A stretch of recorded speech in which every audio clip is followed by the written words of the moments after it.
Donc tout ça pour vous dire que sur l'évaluation même du pass sanitaire, c'est difficile pour nous parce que d'abord la première vague épidémique du variant Delta était déjà très nettement en récession. Je parle de la vague estivale au moment où le pass sanitaire a été introduit. Donc le pic était passé et on se retrouvait à un moment de circulation moins importante du virus dans un contexte estival une fois de plus, des mesures d'aération qui faisaient que les lieux ont été sécurisés sans qu'on puisse dire si le pass sanitaire a joué un rôle ou pas.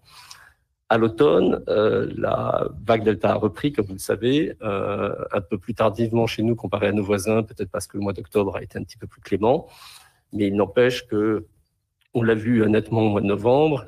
Et là, dans les éléments qu'on a pu mesurer avec cette étude Comscore, on a retrouvé une augmentation de risque qui s'est manifestée dans les bars chez les moins de 40 ans. On la retrouve aussi dans les trains.